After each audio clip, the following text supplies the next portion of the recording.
Я думаю, вы заметили, но разговоров I think you've noticed the talk and debate about climate change, or as they also say, rapid climate change, global warming, are getting stronger and stronger and bigger year by year. For me, that's exactly the case. I mean, I can see that. There are reasons for that. Very uneven and challenging climate situation in Russia. There's snow in South Africa.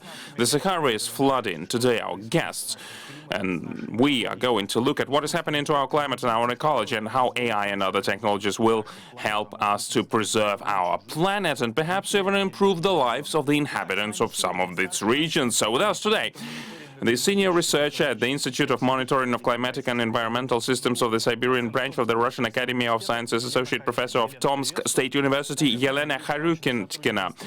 Leading researcher at the Shirshov Institute of Oceanology, Shirshov Institute of Oceanology, the principal researcher, the head of the MIPT lab, Alexander Osadchiev, and research intern at the National Research University Higher School of Economics from Perm, Igor Chernitsin. Elena, let's start with you and try, to the extent possible, given the scientific methods and the information that has been accumulated over a relatively short period of history, what do we have in climate science now? What's the current situation? Well, I would like to start by saying that the climate has been changing. It is changing and will continue to change according to the World Meteorological Organization and the Intergovernmental Panel on Climate Change. Are living in the era of intense global warming. It has begun in the mid-70s of the 20th century and still going on. It is proceeding at different rates. In some decades it has been going faster, in others it slowed down, for example in early 2000s. Nevertheless, global warming exists, and that is a recognized scientific fact. How will things develop? What are the main scenarios? I mean, we understand that things are getting warmer. The planet is getting warmer. What is the results? What is the outcome? I mean, you can ask anyone on the street or in the internet, what is happening to the climate? And everyone will talk about the warming. What other trends would you highlight? Yes, I would also like to say that climatologists count trends in terms of climate change on a 30-year time frame. We can understand what happened for the climate at the current moment with 30-year period, and every decade is warmer than the previous one. From 2014 to 2023, for example, a rate of warming was quite intense. And last year, 2023, according to the World Meteorological Organization, was a record high warming rate a year compared to the pre-industrial era. The anomaly of the average global temperature was about 1.5 degrees, which is quite significant. Some researchers, not only researchers by the way, some pseudo-researchers as well, point out not only the disadvantages of global warming, but also the advantages. Can you name what are the advantages and disadvantages? And based on the information that we can analyze now.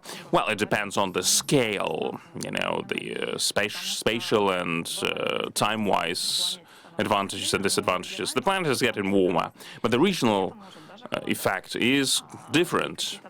It might get colder in some regions, and we see some negative trends. For example, in 2023, a record was broken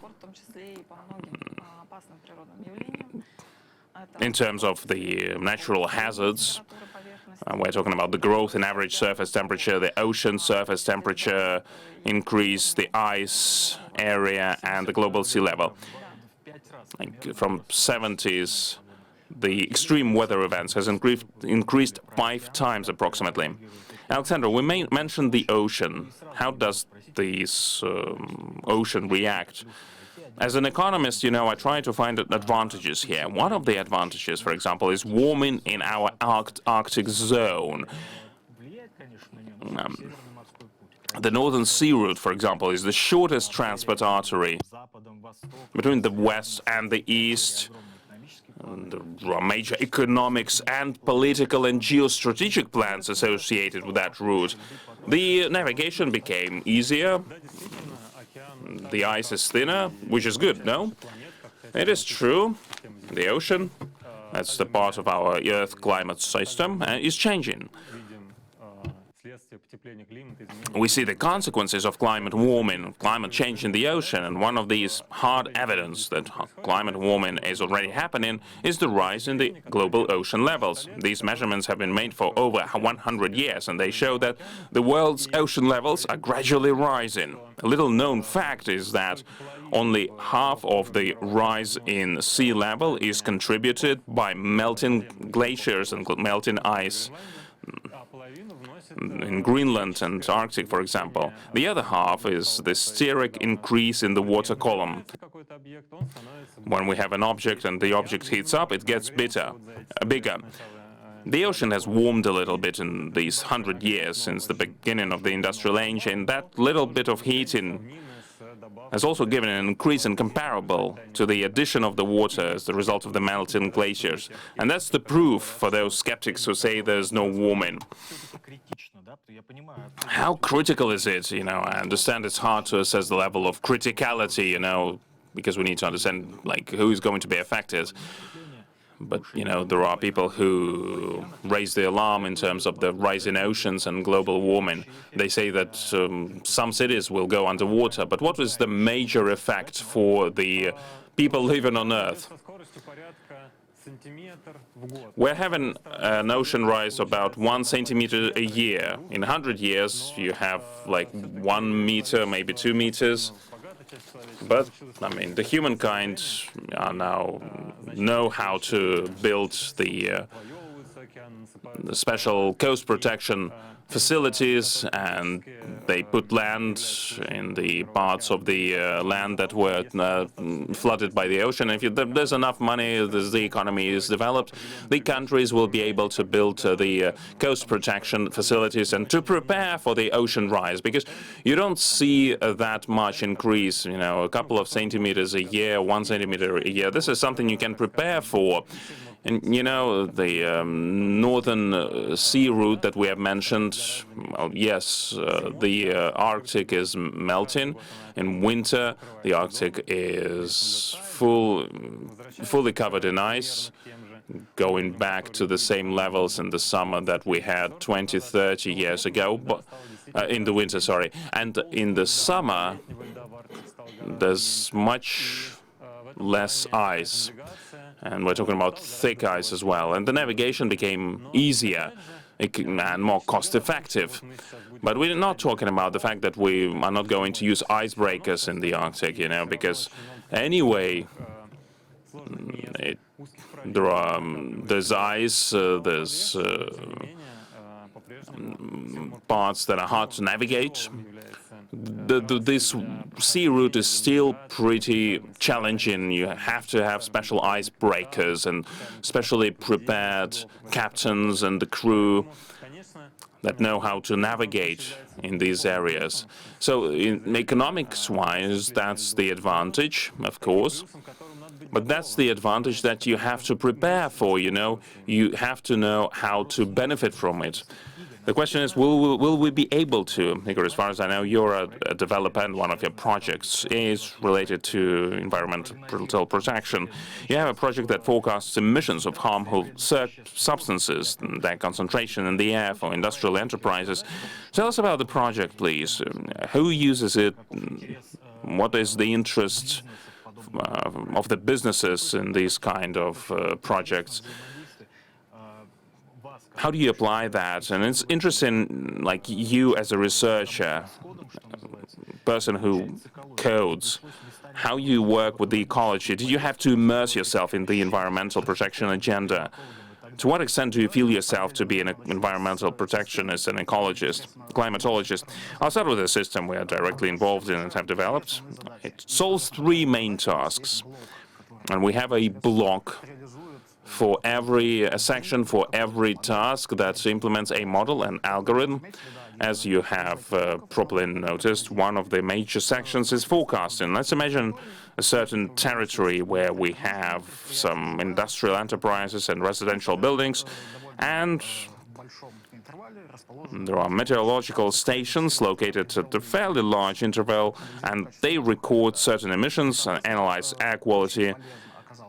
It turns out to be very useful to know what would happen the next day at these control stations.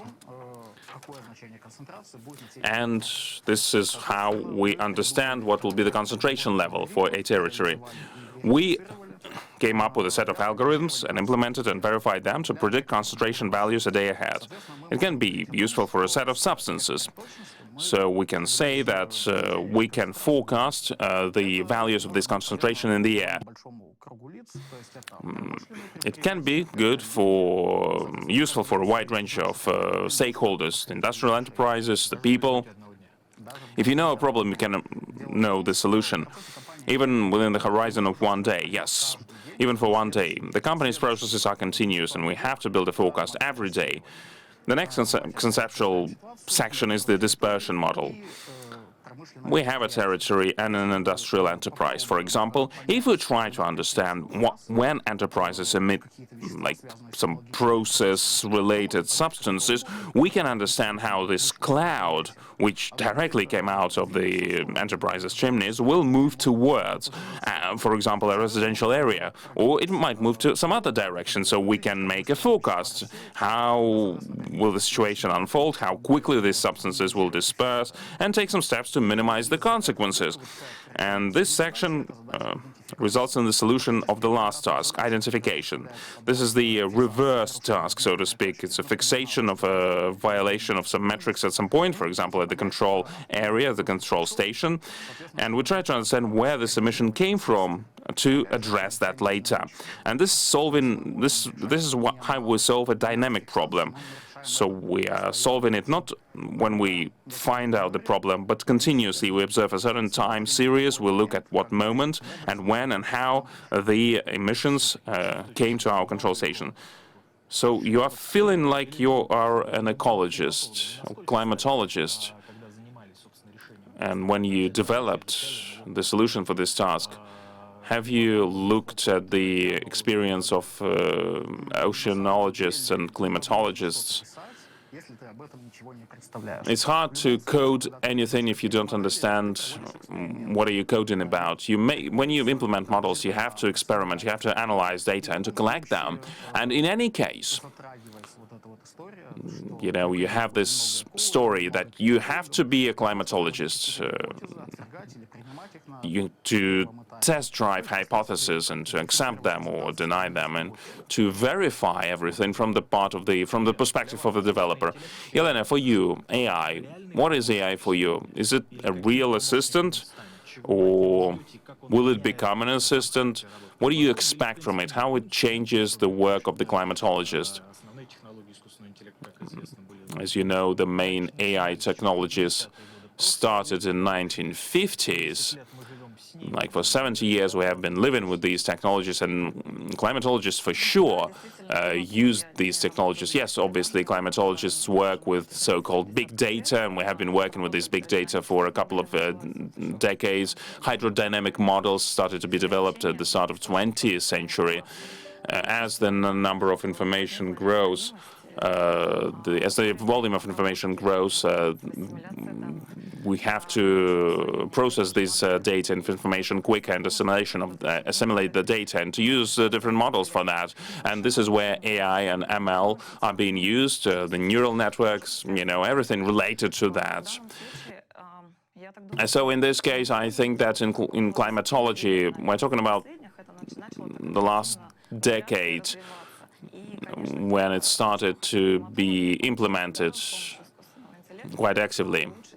Climatologists want to improve the quality of the weather forecast using AI, and maybe to make some climatic projections, because these are very different things. That's the first thing. And the second thing I would like to point out is that when we talk about, you know, the quick, rapid changes that we're experiencing right now, and the climate-related events, you have to identify them, and the AI can assist in terms of helping to predict these. and the location of meteorological stations in Russia, in in Siberia, in the Arctic zone. These stations are located very far away from each other, so that means some inaccuracy, and so we need other sources of information like the satellite images and the zone modeling images, and here AI methods can help in speeding up these processes and in processing this data. De-routinization, removing the routine, monotonous work, something that is related to AI. This is what I love. Do you see that in the climate science? Yes, if you talk about the satellite images, that's what we're talking about. We can use satellite images to identify various things. Obviously, you have to train the model to make sure that the recognition is proper. Like the satellite images can be recognized by AI AI is very capable of doing that, and the medical images are being and scans are being recognized by AI. Now, do you use AI in oceanology, in ocean sciences? We will build on the Elena's comments on the practical uses. But do you have enough people who can deliver the end product, AI-related product? Or the scientific community is just developing AI solutions within itself? How does it work? We have a range of tasks that can be resolved with AI. It's done with a higher quality, with the use of AI. There was no revolution in terms of understanding and in terms of the approaches of understanding the oceans, but de-routinization, like removing the Excel files, because we use a lot of Excel in files in the business. Maybe you have less of that. Yes, but there are tasks that AI can resolve and improve the quality. There are more students and young people who are interested in AI-related tasks. There are traditional ocean scientists who are using AI now, but usually these are younger people. In MIPT, we have a AI course on the earth sciences and AI in earth sciences. Mikhail Klinitsky is the major professor there, and we have Alexander Savin, our associate researcher, who published a great paper where he used AI to better forecast the ice conditions on this northern sea route that we've talked about. Now, we have satellite images that measure various characteristics of the global ocean, but they do not measure them directly. We're talking about temperature, the level of salt, and other things.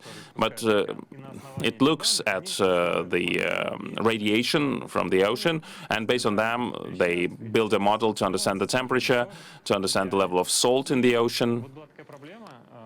And up until recently, we had a problem. And there are satellite images that can show you the sea salt level of the ocean.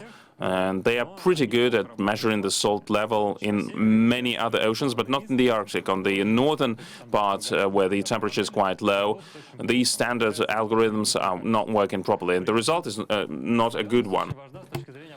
At the same time, salinity is very important from the point of view of ice formation, because in the Russian Arctic there are large rivers that dump a lot of fresh water into the sea. In winter, stronger fresh ice forms there. It is stronger than salty ice. And as a result, it is important for us to map areas of fresh ice. It is important to avoid them properly so that ice-breaking caravans go through less durable ice. To do this, we need to monitor the salinity of seawater to calculate areas of fresh ice formation. Thanks to artificial intelligence technologies, thanks to our work with Mikhail Chernitsin and Alexander Savin, We have managed to create a highly accurate algorithm that determines salinity specifically for the seas of the Russian Arctic. We trained it on data from numerous expedition measurements, used them to design what satellites measure, and built a new model for a specific region for the Russian Arctic.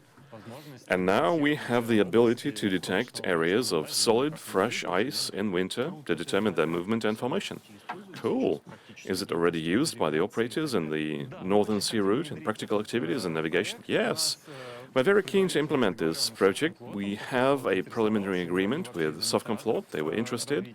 They were actually one of the initiators of this work, of this development. But the problem is that now the Northern Sea route is not operating at full capacity.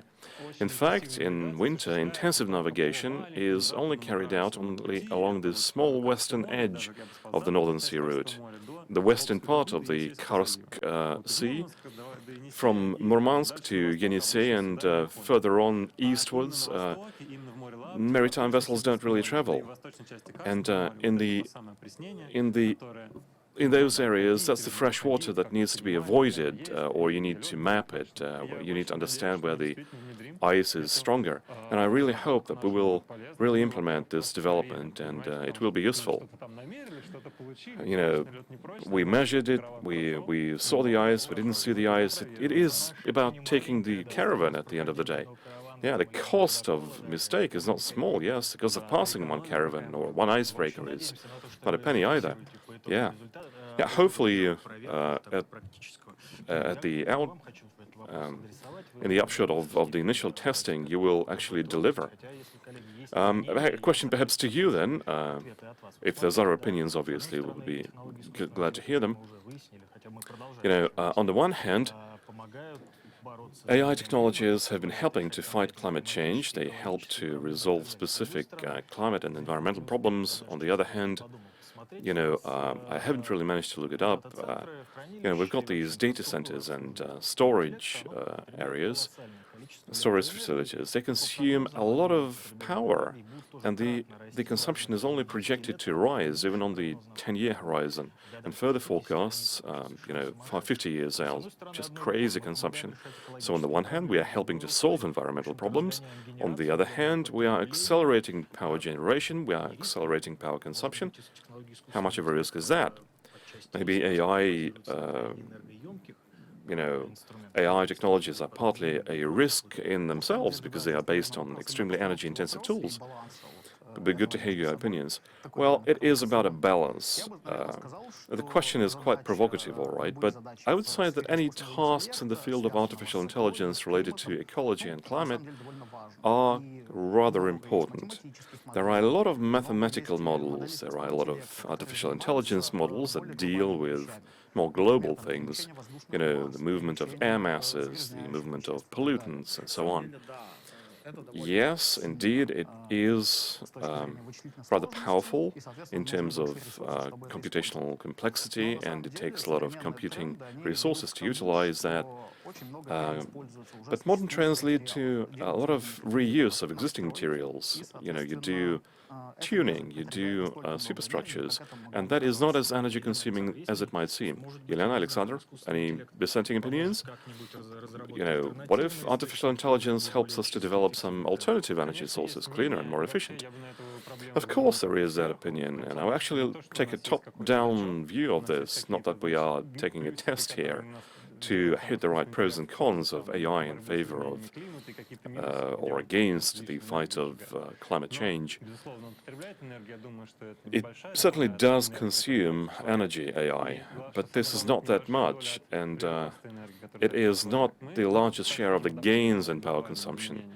We have been adapting to global change. No one is saying that we stop using electricity. You know, maybe we want to slow down. No one is really saying that we should just, you know, unplug. We stop building power plants, we stop breeding, we stop increasing our population, and that's it. We are saving the nature. AI is helping us to adapt to climate change. It does not help us to stop the climate change, reverse the climate change. It helps us to find our place in this complex balance. Yeah, we've hit on a really interesting vein here. Elena, would you agree? Because I see artificial intelligence as a tool that will help us. Not that I'm an expert in ecology or climatology. I hope that it will allow us to do a number of things, if not take or reverse, but at least to slow down the development of processes and, in the long term, wean us, deliver us from certain problems. Elena, your opinion? Well, I stand in favor of reasonable consumption, reasonable use of all these methods. I think everything depends on the tasks. It's really about setting the tasks correctly. Why are we using AI methods? What errors? What are the risks? Everything must fit into, everything must chime in with physical laws. So I do agree with Alexander. I can't really say that this is going to be useful. It will all depend on what task we will go about resolving. I would agree with Alexander. This will help us find adaptation options, run the figures on them, calculate the risks, the pros and cons, and make a decision based on that. Yeah, I'm not arguing with this either. I just want further development. Look, this autumn we conducted a survey of almost 19,000 internet users, 56% men, 44% women. Let me read out the questions. Will AI technologies be able to protect humans from the effects of climate change, natural disasters, or social problems? Question mark. What do you think the answers were? Yes, 17%, no, 53%, an overwhelming majority, not sure, 30%. Any thoughts? What would you comment? What would be your comment on that? We have answered the question largely, will AI dampen the effect of climate change, the radical effect? Well, I would like a more neutral position on this, because we cannot say even 10 years out what artificial intelligence is going to be doing on its own. So far, AI has been more of a recommendational system. We can use it to monitor certain processes, situations, so on. And, forewarned is forearmed. And having this information allows us to make decisions of our own, change processes of certain kind. But over the near horizon, we cannot say that AI can definitely offer us a single one-shot solution for all environmental problems. Yeah, we just need to remember that it is another means to an end. It's not going to do the job for us. Friends, AI technologies has been changing various industries rather actively, including the labor market. How is it changing the labor market? It is in this refraction of ecology, climatology, care for the environment. How do you see the future on the professions? Will certain professions depart if we are talking about de-routinization? Alexander, in oceanology, what is going to appear, what's going to disappear, or will there be a certain convergence between developers and habitual researchers of climate and ocean? What's your take? Yeah, it's an interesting question. Just as in any other trade, in oceanology, there are routine activities, field activities, where people come and spend strenuous efforts that really inhibit development. And these problems can be solved by AI. One example that immediately comes to mind is looking through the microscope. Geologists, especially marine biologists, look down the microscope a lot. They identify bacteria, viruses, other living things, etc., and the plankton. It's possible to teach AI to look down the microscope, to identify those creatures. A person requires a lot of qualification to do that. You can't just take a student to do this. You take experience. But experienced people are fewer and fewer. A lot of people, increasingly many people, go to work in genetics and more fashionable branches of biology, more modern, more fashionable, and decreasingly many people want to look down the microscope. And it takes a lot of effort. You need to go through a lot of visuals to arrive at certain conclusions. So, AI. The second thing that comes to mind is marine culture. AI is actively used in agriculture. You can do the same thing at sea. Mariculture is developing a lot these days. And as far as I know, in recent years, aquaculture has pretty much equaled in the tonnage of fish with the actual fishing. And there's actually a boom going on in aquaculture. There's huge ground for the development of AI. That's an interesting fact. I thought that aquaculture is a local story, more terrestrial than ocean-based. Elena, as a climate scientist, what do you see written on those job sites? Who's going to appear? Who's going to disappear? Well, I'd say that at the moment there are already such requirements for climate scientists. They must be able to program, to code. So far, it has not been a requirement, but the skill of coding should be there. How you use it is a matter of, some future. But some skills must be in the toolkit. People must be able to control the processes going on in AI. As for the areas of application, I believe that agriculture will be developed quite actively using AI methods. Perhaps there will be specialists in sustainable development who will be able to assess the risks from AI use, including the impact of climate change and hazardous events. Thank you. Igor, developers will be developers, or will there be something at the nexus between developing and climate science? Yeah, I would probably gravitate to Yelena's opinion, although I do agree and I do disagree with some points. Let me explain. Now, as you have said, climatologists are hired with some knowledge of coding. I think it needs to be taken to another area slightly. It should be more in the area of analytics, decision-making. The tools have been evolving constantly. And at some point, most jobs are about monitoring, assessing situations, and transferring information further on. The technical things can be covered AI more. As for the quest for ideas and implementation of solutions, that can be done by AI.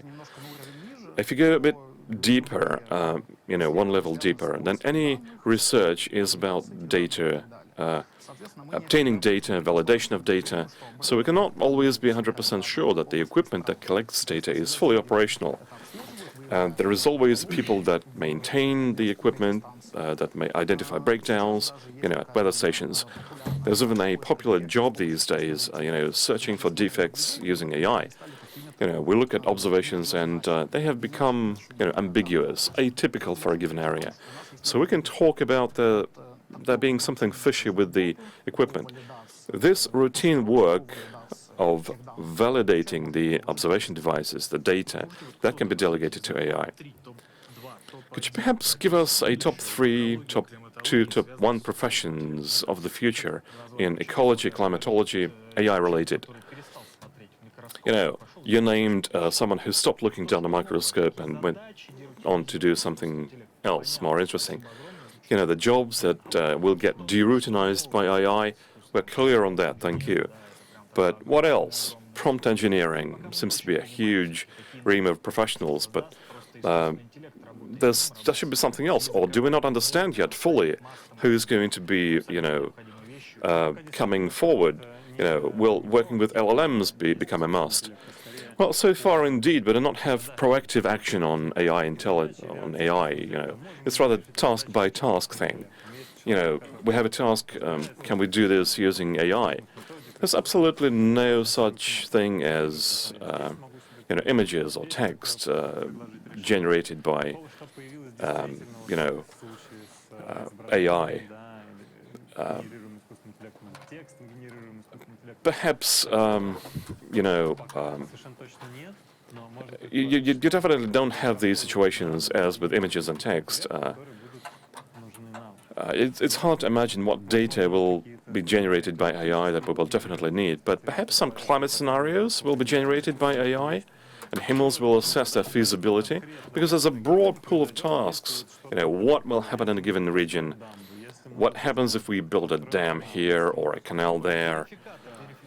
Yeah, it's a verifier, a validator of the outcomes of the models AI developed, a supervisor. Yes. Friends, in conclusion, in summation, we are being followed by huge viewership, a lot of professionals, developers, climatologists, ecologists. What would you tell them to perhaps encourage, motivate them to develop new solutions, to pay new attention to new products? What can motivate us more here? Well, I'd say if you, as a coder, as an expert in AI or climate science, you would be feeling that you are saving the world. You would be feeling altruistic. You would be telling friends and acquaintances and relations, I'm in ecology. I'm helping to save this and that. That would be an important boost to motivation for coders to be involved in these projects. Indeed, that's great motivation to be feeling the savior of the world. Not just the world, savior of, little animals. Friends, thank you very much for this very interesting conversation. Hopefully we meet again many times and talk about these things. And the reason why I brought those animals, I've got this figure, about 41% of mammals, through the increase of temperatures by just 3 degrees, will have to relocate, change the habitat.